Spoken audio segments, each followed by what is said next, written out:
Yeah, welcome again back to another session with me. Now we'll be talking on something on a gravitational potential in relation to gravitational field intensity. So now we solve the questions we have there. The first one says the mass and weight of a body are 9 kilograms and 90 newtons respectively. So we have then determine the mass and weight of the body respectively on a planet where the pull of gravity is 1/9 that on the Earth. So we're comparing two planets now. On the planet Earth, the mass, let me call it M1 anyway.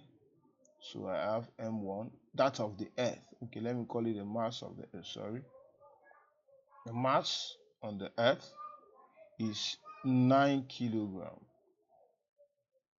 Then mass and weight on the Earth is 90 kilograms, 90 newtons rather. Then automatically, since weight is always equal to the mass times acceleration due to gravity, then I can say that is as gravity on the Earth.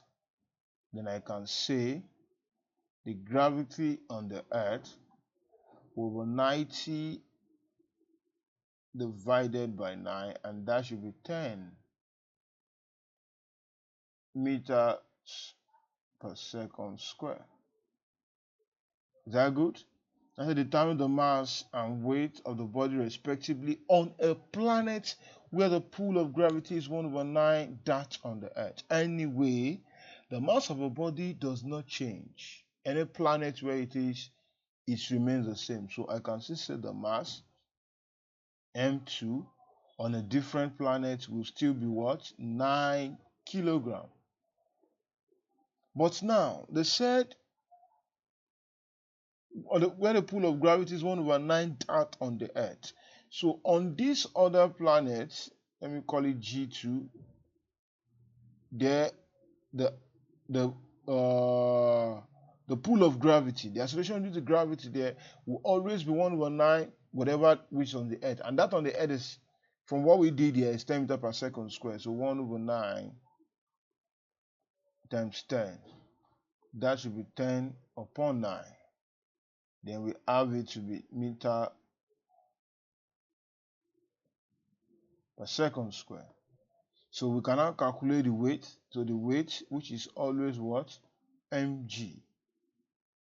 So that will be equal to what? 9 times 10 upon 9. So this cancel out this, and that will automatically be what? The weight will be 10 newtons. You see the procedure is as simple and straightforward as that. We go to the next question.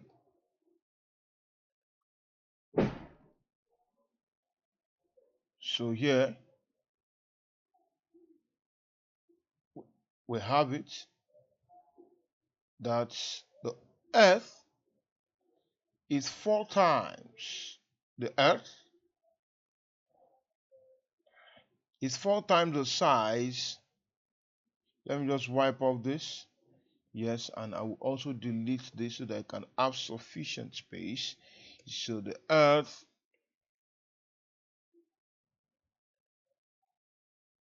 is, pay attention. So move. It says the Earth is 4 times the size of the Moon, and there's acceleration due to gravity on the Earth is 80 times that on the Moon. The Earth is 4 times the size of the Moon, and the acceleration due to gravity on the Moon is 80 times that. Acceleration due to gravity on the Moon is 80 times that gravity on the Earth. Gravity on the Earth is 80 times that on the Moon. So that of the Earth is 80 times that on the Moon. The ratio of the mass of the Moon to that of the Earth is what? So what do? Let's take the acceleration due to gravity on the Moon.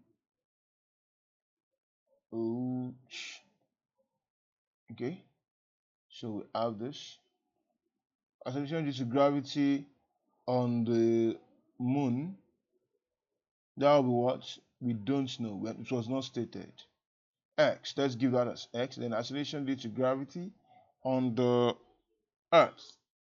They said it is 80 times that of the moon. That is 80x.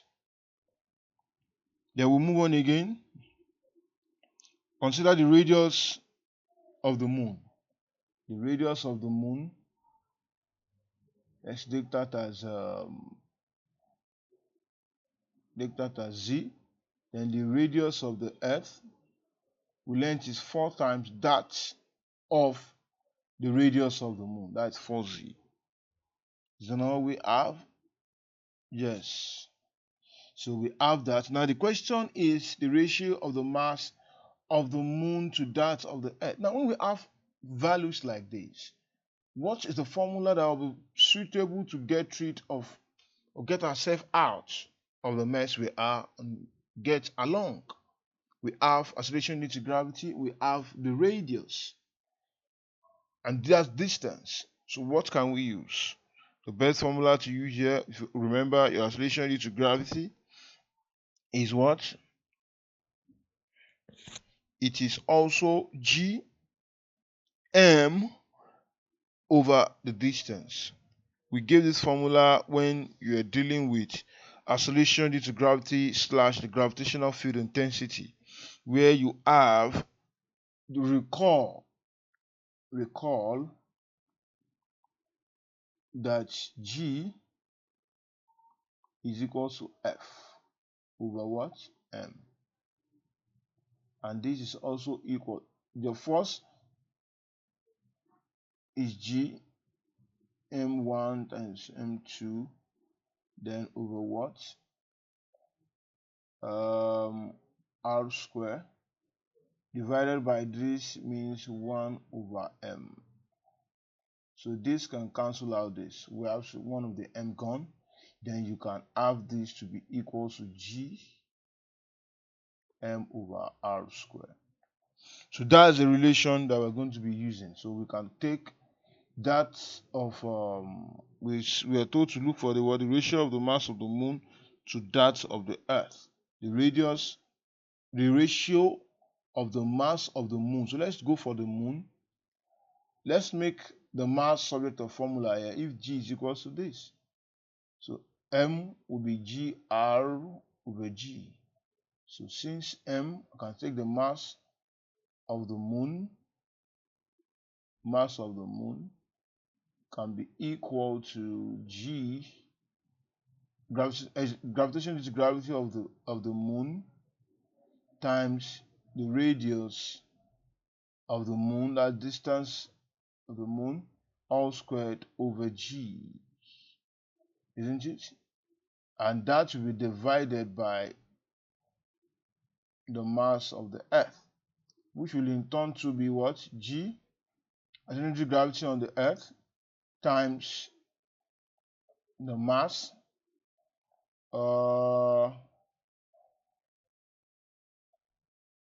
This is subscript of R. Please take note. So we have that, and this is supposed to be the radius of the Earth. Radius of the Earth squared divided by G. So taking their ratio, what do we have? With the formulas or with the data we have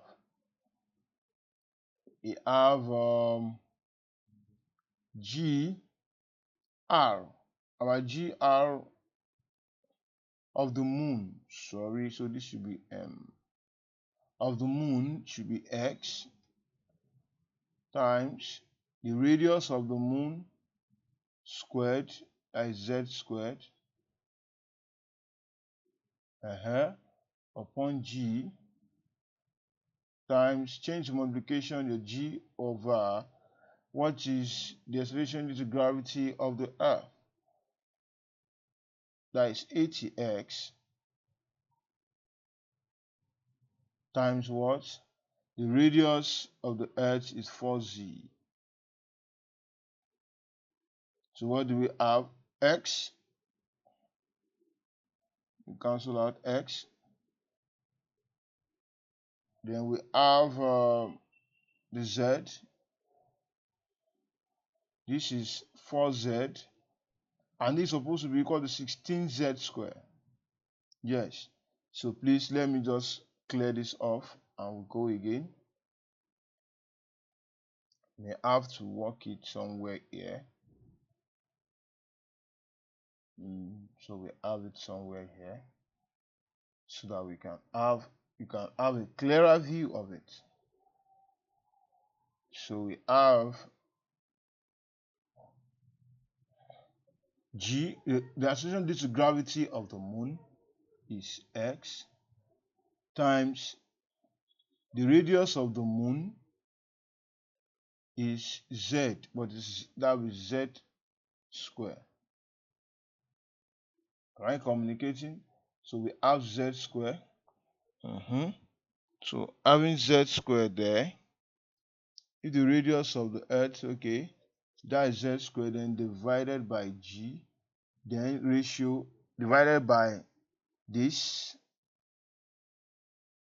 But by the time you turn to multiplication, somersault, so you have G upon acceleration is gravity of the earth, that is 80x, then times, since the radius of the earth is 4z, 4z squared should be what? 16z squared. So what do we have? Z squared cancels z squared. Then x, we cancel x. So what do we have now? I think I can now wipe this place. So I can now say I have this G, cancel out this G, that's gravitational constant, common. So our final answer becomes what? 1 over 80 times 16. And that becomes 1, okay, 1 over 80 times 16 is 1280. So the ratio will be 1 to 1280. That's the ratio of the mass of the moon to that of the mass of the earth. In fact, let me include it so I can say mass of the moon. The mass of the moon upon the mass of the earth. That can be equal to that. So thank you for staying with me. See you some other time.